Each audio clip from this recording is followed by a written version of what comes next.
అది కాదండి. అంటే అక్కడ ఎమ్మెల్యేగా మనం అవ్వాలని అనుకున్నాం. వర్క్ చేసాం. ఎమ్మెల్యే అవకాశం దొరకలేదు.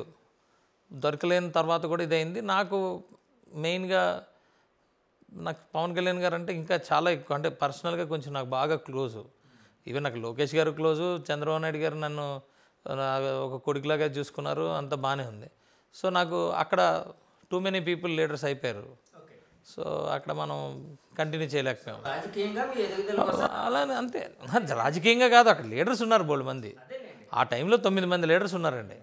టీడీపీలో నేను బయటకు వచ్చినప్పటికి 9 మంది లీడర్స్ ఉన్నారు. నాకు పవన్ కళ్యాణ్ గారు రెడీగా నాకు ఆయన బాగా నాకు అన్నయ్య అంటే నాకు అన్నయ్య అంటే అన్నయ్య ఇంకా ఆయన చేస్తారు సార్ మీరు పవన్ గారు? నేను అన్నయ్యని పిలుస్తాను అండి. అన్నయ్యనే పిలుస్తాను.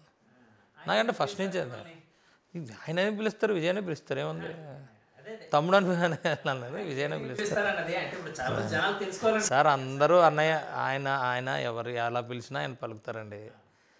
నాకు కానీ మా అన్నయ్యకి కానీ మా ఇంట్లో పవన్ కళ్యాణ్ గారు అంటే చిరంజీవి గారు పవన్ కళ్యాణ్ గారు అంటే బాగా ఎక్కువగా మా ఇంట్లో కూడా చాలా ఎక్కువ ఇష్టం. మాకు విపరీతమైన ఇష్టం, మామూలుగా కాదు. ఆయనకి కూడా మా కుటుంబం అంటే చాలా అంతే సొంత కుటుంబంలాగా చూసుకుంటారు. అపార్ట్ ఫ్రమ్ పాలిటిక్స్ అంటారా, ఆయన కోసం మేము ఏమైనా చేసేస్తాం. ఆయన కోసం మేము ఏదైనా చేయగలిగాం అంటే ఆయన కోసం ఎలాగైనా నిలబడతాం. దేనికైనా అంటే ఇంకా అలాగే ఆయన ఒక పిలుపునిచ్చారనుకోండి, వెళ్ళి సముద్రంలో దూకేసి రారంటే సముద్రంలో దూకేస్తాం, అందులో డౌటే లేదు. అది మాకు ఆయనకున్న రిలేషన్. ఎందుకంటే ఆయన మేము రెండు విధాలుగా, ఒకటి అన్నయ్య, రెండు fortunate that we are with Pawan Kalyan garu. అదృష్టం. ఇప్పుడు పెద్ద పెద్ద మహానుభావులు ఉంటారు కదండి, వాళ్ళు మన పక్కన ఉన్నప్పుడు పెద్దగా తెలియదు వాళ్ళు ఏంటనేది.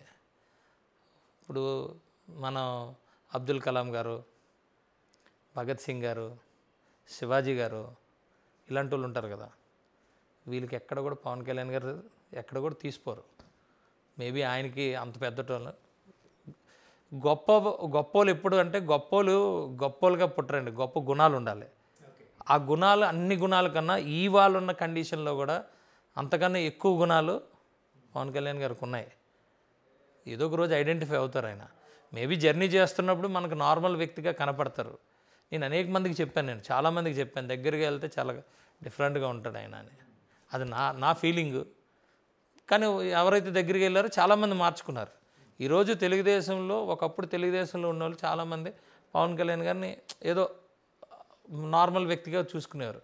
ఇప్పుడు ఏదో తెలుగుదేశంతో కలిశారని కాదు, వాస్తవానికి ఆయన్ని దగ్గరగా చూస్తున్నారు.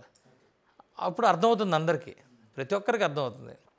నా వరకు కానీ మా ఫ్యామిలీ వరకు కానీ మాకు అదృష్టం. ఆయన మాకు ఒక కుటుంబంలో మమ్మల్ని ట్రీట్ చేయడం, మేము ఆయనతో ఉండడం అనేది మా అదృష్టం. ఇది వాస్తవం. ఇది అపార్ట్ ఫ్రమ్ రాజకీయం నేను చెప్తున్నాను, నేను గొప్ప వ్యక్తి, చాలా గొప్ప వ్యక్తి. ఇప్పుడు అంబేద్కర్ గారు వచ్చారు, రాజకీయాల్లో ఓడిపోయారు. ఏమండి, ఇవన్నీ ఉంటాయి, ఇన్ని కామన్ ఉంటాయి. గెలుపోవడంలో అంటే ఇది వాళ్ళకి మత్స్యం కాదు కదా. ఇప్పుడు శ్రీరాముడు లేదా శ్రీకృష్ణుడు ఆ రోజు ఆయనతో పాటు జీవించిన వాళ్ళు బోలు మంది మానవులు ఉన్నారు కదా. ఈయన మానవుడు అని అనుకుంటే కుదరదు కదా. అలాగే పవన్ కళ్యాణ్ కూడా ఆయన కూడా ఒక నార్మల్ వ్యక్తి అని అనుకోవడం, అది మనకి నేనైతే అనుకోవట్లే, నేను అలా తీసుకోను కూడా. Maybe is a party president, కానీ ఆ పార్టీ ప్రెసిడెంట్ కన్నా అది సూపర్ సీడ్ చేసే క్యారెక్టర్ ఆయనలో ఉంది. అర్థమైందండి. నేను అంటున్నాను, ఏది చేసినా ఏ పదవి చేసినా ఆయనకి తక్కువే. ఆయన గుణగణాలతో, ఆయన ఆలోచన విధానం, థాట్ ప్రాసెస్, ఆ థాట్ ప్రాసెస్కి ఏ పదవి నేను కామెంట్ చేయను, కానీ ఏ పదవి ఇచ్చినా తక్కువే. అది ఇప్పుడు తెలీదు, ఒక రోజుకి తెలుస్తుంది. నేను చెప్పినవన్నీ కరెక్ట్ అయినా ఇది కూడా కరెక్ట్. ఆయన మీద గొప్పని కదా. నేను చంద్రబాబు నాయుడు గారి గురించి కూడా చెప్తున్నాను గొప్పనే, లోకేష్ గారి గురించి కూడా నేను చెప్తా. ఒకప్పుడు చాలామంది వైఎస్ఆర్సీపీ నాయకులు, లేకపోతే తెలుగుదేశంలో కొంతమందో, లేకపోతే ఇంకొకరు ఆయనకు ఒక పేరు పెట్టారు ఓపెన్గానే. నేను ఈరోజు చెప్తున్నాను, ఒక్కసారి లోకేష్ గారి దగ్గరికి వెళ్ళి చూడండి.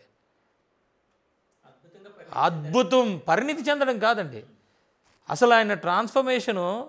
అంటే ఆయన రాజకీయాల్లోకి వచ్చినప్పుడు చిన్నోడండి.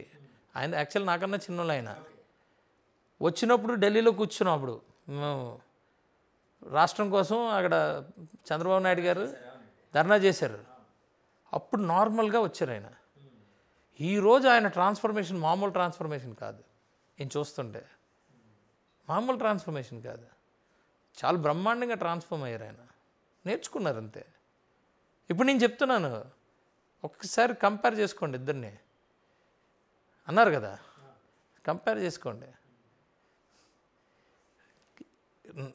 ఆయన కాలుగోటుకు కూడా సరిపోడు ఈయన. లోకేష్ గారు కాలుగోటుకు కూడా సరి, నేను అనొచ్చు అనకూడదు నాకు తెలియదు, కానీ అంత ట్రాన్స్ఫార్మ్ అయ్యాడు ఆయన. లోకేష్ గారు కాలుగోటికి ఎవరు సరిపోరు? జగన్మోహన్ రెడ్డి. లోకేష్ గారి నాయకత్వ లక్షణాలకి సరిపడిన. యాక్చువల్గా ఎలక్షన్ మూమెంట్లో చాలాసార్లు వినిపించింది ఏంటంటే జగన్మోహన్ రెడ్డి గారు ఎక్కువగా బేస్ అయింది రూరల్ ఓటింగ్. సో రూరల్ ఓటింగ్ని నమ్ముకుని ఆయన ముందుకెళ్తున్నారు, చాలా కాన్ఫిడెంట్గా వెళ్తున్నారు. ఇంకోసారి గవర్నమెంట్ ఫామ్ చేయడానికి అంత కాన్ఫిడెంట్గా ఉన్నారని అనిపించేది.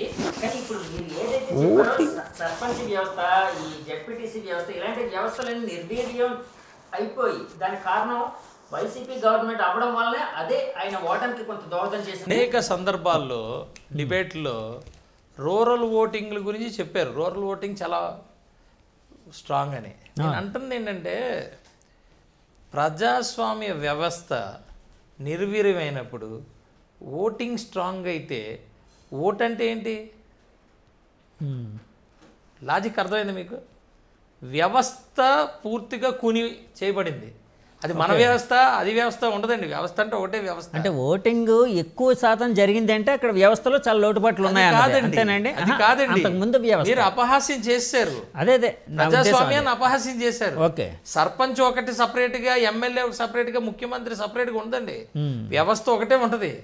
ఆ వ్యవస్థని మీరు కేవలం ముఖ్యమంత్రి వైపే స్ట్రాంగ్ అయిపోయాను, కింద వాళ్ళందరినీ తీస్తారంటే పోయినట్టే కదా. ఓకే, ఇప్పుడు అర్థమైందా ఎందుకు ఓడిపోయాడు జగన్మోహన్ రెడ్డి? ఆయన స్ట్రాంగ్ అవుతే మిగతా వాళ్ళని ఉండదండి, అలా ఉండదు, అలాగెప్పుడు ఉండదు. వ్యవస్థ వ్యవస్థే. ఓకే, వ్యవస్థ వ్యవస్థే. అందులో అందరూ ఎవరి పాత్ర వాళ్ళకు ఉంటుంది. ఓకే, వాళ్ళది వీళ్ళది పక్కన పెడేస్తే పాత్రే ఉండదు.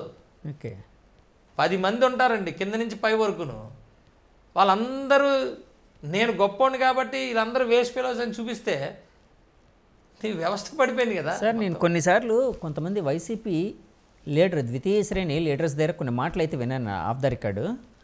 వాలంటీర్ వ్యవస్థ వచ్చిన తర్వాత మా ఉద్యోగం పోస్ట్ మ్యాన్ ఉద్యోగం అయిపోయిందని చాలామంది బాధపడేవారు. సో వాలంటీర్ వ్యవస్థ వైసీపీకి నష్టం చేసింది అనుకోవచ్చా అండి? ఎప్పుడైనా సరే మనకున్న వ్యవస్థల్ని స్ట్రాంగ్ చేయాలండి. మీరేమైనా పెట్టండి, అధికారులు పెట్టండి, సిస్టమ్ పెట్టండి, ఏదైనా పెట్టండి. ప్రజాస్వామ్యంలో ప్రజలు ప్రతినిధులను ఎన్నుకుంటారు. మీరు ఎప్పుడైతే ప్రతినిధిని మీరు అపహాస్యం చేసి ప్రతినిధిని మీరు రోడ్డు మీద పడేస్తారో, మనం అనుకుంటే ప్రతినిధి మనం అనుకుంటే ఒక వ్యక్తి అని అనుకుంటే తప్పు. ప్రజల ప్రతినిధి అంటే ప్రజలందరూ ప్రతినిధి. అది ప్రజల్ని రోడ్డు మీద చీయని చెప్పి పడేసినట్టు. ఓకే, ఇది ఎప్పుడైతే జరిగిందో ప్రజలు కూడా మనల్ని చీయని పడేస్తారు. సింపుల్గా ఒక సర్పంచ్ని తీసి పక్కన పడేసామంటే వాడికి గౌరవం ఇవ్వలేదని అంటే వాడు ఏ పార్టీ అని అనవసరం. వాడిని ప్రజలు ఎన్నుకున్నారు అంటే 100% మనం ఆ వ్యక్తిని చూడకూడదు, ఆ సమూహాన్ని చూడాలి. ఎప్పుడైతే నువ్వు సమూహాన్ని చూసావో అప్పుడే ఆ సమూహాంతో మనం కనెక్టెడ్గా ఉంటాం. ఓకే, ఎప్పుడైతే మనం వ్యక్తిని చూసామో ఆ వ్యక్తితోనే కనెక్టెడ్గా ఉంటాం. ఈయన వ్యక్తిని చూసి పక్కన పడేసారు. వీళ్ళందరూ నేను గెలిపి నో అనుకుంటున్నారా? చాలామంది సర్పంచులు ముఖ్యమంత్రి కన్నా గొప్ప లీడర్స్ ఉన్నారు, ఎమ్మెల్యేల కన్నా గొప్ప లీడర్స్ ఉన్నారు. కానీ వాళ్ళ గ్రామం వరకు మాత్రమే వాళ్ళు లీడర్షిప్ చేయడానికే వాళ్ళకి ఇష్టం ఉంటుంది. పరిమితంగా ఉంటారు, వాళ్ళకి ఇష్టంగా ఉంటుంది. వాళ్ళ జీవితం మొత్తం ఆ లీడర్షిప్ వాళ్ళ గ్రామాల్లోనే వాళ్ళు చేస్తారు. గొప్ప గొప్ప సర్పంచులు, దేశం గర్వించదగ్గే సర్పంచులు ఉన్నారు.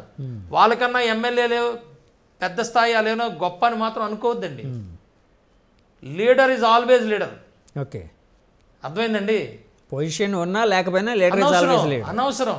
ఇది ఎప్పుడైతే మనం గమనిస్తామో అప్పుడే మనం ప్రజలతో కనెక్టెడ్గా ఉంటాం. ఓకే, మనం ఎమ్మెల్యే కదా, మన దగ్గర ఒక 100 మంది సర్పంచులు ఇలా ఆఫ్టర్ అని ఎప్పుడైతే అనుకున్నామో మనం మన మన కింద ఫౌండేషన్ మనం అపహాస్యం చేసుకుంటున్నాం. అంటే కాదు, జగన్మోహన్ రెడ్డి గారు అలా అనుకున్నారని భావించచ్చా అండి? అంతే కదా, ఎమ్మెల్యేకే రెస్పెక్ట్ లేదు కదండి.